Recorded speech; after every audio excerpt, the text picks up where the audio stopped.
CM कार्यालय पर आप आई थी, किस तरह का ज्ञापन दिया है? पहले तो मैं अपने जितने मेरे पत्रकार भाई हैं सबसे हाथ जोड़ के एक रिक्वेस्ट करती हूँ। किन्नर हमारे उसमें महाकाल जी का एक रूप है, ठीक है।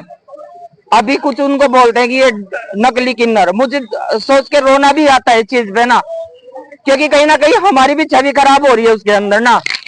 हम पूजा करते हैं, हम किताब पढ़ते हैं, मैंने शिव महापुराण पढ़ा है, मैंने अपनी गीता पढ़ी है, मैंने मतलब ये माता की किताब पढ़ी है, अपने ग्रंथ सारे पढ़ रही हूँ मैं। वैष्णो माता की पुजारन, ज्वाला माता की पुजारन मैंने तब किया, मगर उसके बावजूद भी कुछ ऐसे हैं जो हमारे किन्नर समाज को बदनाम करते हैं, हमें भी नहीं छोड़ रहे हैं। अभी बोलते हैं कि ये मतलब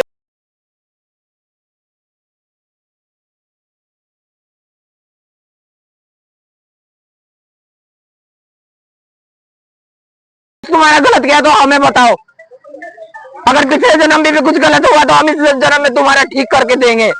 क्या तुम्हारे घरों में कुछ गलत हुआ है किन्नरों की वजह से जो तुम उनको बदनाम करने की कोशिश करते हो? कारण क्या है? मेन कारण ये है, अभी पत्रकारिता जो है, पत्रकारिता भी एक उसमें धंधे के रूप में ही आ गई है। कुछ यूट्यूबर हैं और कुछ आईडी धारी पत्रकार हैं जो मतलब गवर्नमेंट से भी उनको ओहदा प्राप्त है। तो हम चाहते हैं कि जिनको गवर्नमेंट से ओहदा प्राप्त है वो तो ठीक है, मगर जो फर्जी है, जो सबसे पैसे आते हैं, पैसे मांगते हैं और उनको पैसा नहीं दिया जाता, तो वो गलत गलत वीडियो पोस्ट करते हैं, तो उनके ऊपर कार्रवाई होनी चाहिए। किस तरह की वीडियो पोस्ट की? और अभी जो 9 साल पहली वीडियो है मेरी नेहा गुरु की, वो भी इंस्टाग्राम पे डाली गई, जिसका अभी कोई मैटर नहीं था। अभी 3-4 साल पुरानी एक वीडियो है, वो भी ग्रुप के अंदर डाली गई, उसका कोई मैटर नहीं था।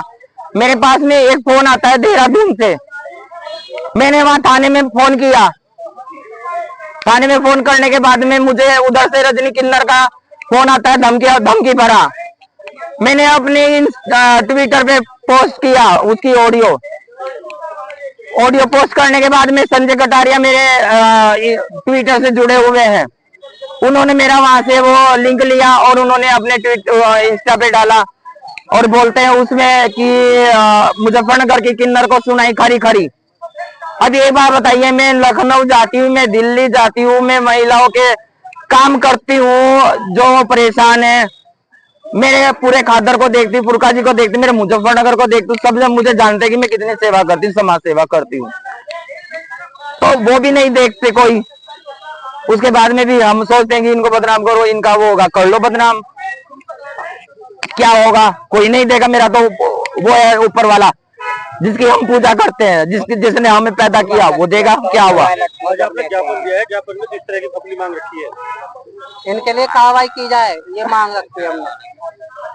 यहाँ का एक गोली नाम का है किन्नर, उसने बाहर जाके लिंग परिवर्तन करवाया, वो सारे किन्नरों को बदनाम कर रहा है, चाहे उसमें नाजिम दादी, चाहे नेहा गुरु, चाहे मुस्कान गुरु, चाहे हम क्यों किसी का लिंग परिवर्तन करवाएंगे? हम क्यों किसी को बोलेंगे? पूरा किन्नर समाज की बोलेगा।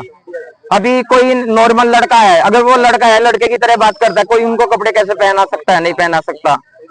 कोई उनको कपड़े कैसे पहनाएगा? क्योंकि अगर उनकी मेंटेलिटी ऐसी है कि भाई वो ट्रांसजेंडर है, या फिर क्या आजकल क्या है ना, लड़की लड़के की तरह रहती है, लड़के लड़कियों की तरह रहते हैं, और लड़की भी अपना जेंडर चेंज कर लेती है, शादी कर लेती है लड़की से ही, लेस्बियन बोलती है जिनको। तो गवर्नमेंट ने भी अभी ये कानून लागू कर दिया कि आपस में शादी कर सकते हैं ट्रांसजेंडर।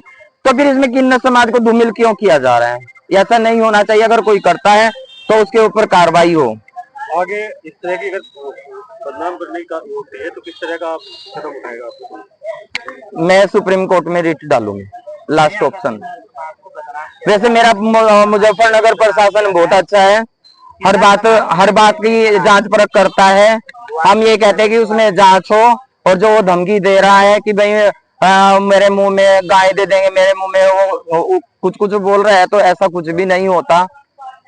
अभी हम प्याज लहसुन भी नहीं खाते, मैं अपनी बात करती हूँ, मैं प्याज लहसुन भी नहीं खाती।